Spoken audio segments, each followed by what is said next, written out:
Cinema ரகசியம் நேயர்களுக்கு வணக்கம். தமிழ் சினிமா வரலாற்றில் கவியரசர் கண்ணதாசன் தொடாத உயரங்களே கிடையாது. அவர் எத்தனையோ முதலமைச்சர்களை பார்த்திருக்கிறார், சூப்பர் ஸ்டார்களை பார்த்திருக்கிறார், கோடீஸ்வரர்களை பார்த்திருக்கிறார். ஆனால் அவர் தனது ஒரு புத்தகத்தில் ஒரு சாதாரண மனிதரை பற்றி மிக உயர்வாக குறிப்பிட்டுள்ளார். அந்த மனிதரின் பெயர் கயத்தாறு பெருமாள். ஆச்சரியமாக இருக்கிறதா? கோடிக்கணக்கான ரசிகர்கள் கொண்ட ஒரு மகா கவிஞன் ஒரு குக்கிராமத்து மனிதரை பற்றி தனது புத்தகத்தில் ரகசியமாக பதிவு செய்ததற்கு காரணம் என்ன? அதை பற்றித்தான் நாம் இந்த வீடியோவில் பார்க்க போகிறோம். வீடியோவை முழுமையாக பாருங்கள். கண்ணதாசன் ஒருமுறை ஒரு பயணத்தின் போது திருநெல்வேலி அருகே உள்ள கயத்தாறு பகுதிக்கு சென்றிருக்கிறார். அங்கேதான் அவர் அந்த பெருமாள் என்பவரை சந்திக்கிறார்.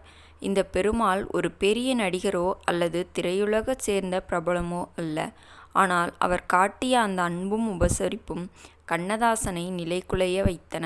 கண்ணதாசன் தனது புத்தகத்தில் அந்த சம்பவத்தை பற்றி மிக உருக்கமாக பேசியிருப்பார். ஒரு மனிதன் எப்படி இருக்க வேண்டும் என்பதற்கு கயத்தாறு பெருமாள் ஒரு உதாரணம் என்று அவர் குறிப்பிட்டிருக்கிறார். திரையுலகில் நாம் அன்றாடம் பார்க்கும் அந்த போலியான முகங்களுக்கு மத்தியில் பெருமாள் போன்ற மனிதர்களின் யதார்த்தமான அன்புதான் கண்ணதாசனை ஈர்த்தது. ஒரு கவிஞனாக அவர் பல கற்பனையான ஹீரோக்களை படங்களில் வடித்திருக்கலாம். ஆனால் தனது புத்தகத்தில் ஒரு நிஜமான ஹீரோவாக அவர் அந்த பெருமாளைத்தான் அடையாளப்படுத்தியிருக்கிறார். இதிலிருந்து நாம் தெரிந்து கொள்ள வேண்டிய மையக்கருத்து என்ன? அந்தஸ்து மற்றும் செல்வாக்கை தாண்டி ஒரு மனிதனின் தூய்மையான குணத்திற்கு கண்ணதாசன் கொடுத்த அந்த மரியாதைதான் இது. திரைக்கு பின்னால் இருக்கும் ஒரு உண்மை என்னவென்றால், கண்ணதாசன் தனது அரசியல் மற்றும் சினிமா பயணத்தில் எத்தனையோ துரோகங்களையும் ஏமாற்றங்களையும் சந்தித்தார். அந்த கசப்பான அனுபவங்களுக்கு மத்தியில் கயத்தாறு பெருமாள் போன்றவர்களின் நேர்மை அவருக்கு ஒரு மருந்தாக அமைந்தது.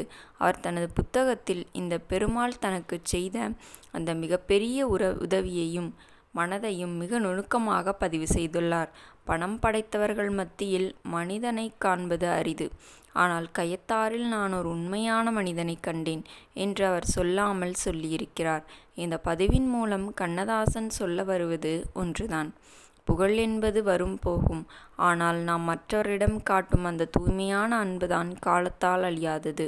ஒரு சாதாரண மனிதரை ஒரு காலகட்டத்தின் சகாப்தம் கொண்டாடியதுதான் இங்கே மிகப்பெரிய ரகசியம்.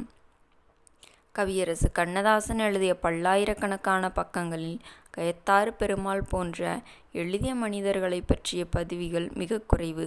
அப்படிப்பட்ட ஒரு பதிவை அவர் செய்திருக்கிறார் என்றால் அந்த மனிதர் எவ்வளவு உயர்ந்த மனிதராக இருக்க வேண்டும். ஒரு கவிஞனின் பேனா ஒரு சாதாரண மனிதனை வரலாற்றில் இடம்பெற செய்த இந்த சம்பவம் இன்றும் நமக்கு ஒரு நிகழ்ச்சியான பாடம். இந்த வீடியோ உங்களுக்கு பிடித்திருந்தால் மறக்காமல் லைக் செய்யுங்கள். கண்ணதாசனின் புத்தகங்களில் உங்களை மிகவும் கவர்ந்த மனிதர் ஒருவர் யார் என்பதையும் மறக்காமல் கமெண்டில் கமெண்ட் செய்யுங்கள். கயத்தாறு பெருமாள் போன்ற மனிதர்களை நீங்கள் உங்கள் வாழ்க்கையை சந்தித்தீர்களா என்பதையும் கமெண்ட் செய்யுங்கள். மீண்டும் நாளை சந்திக்கலாம். நன்றி, வணக்கம்.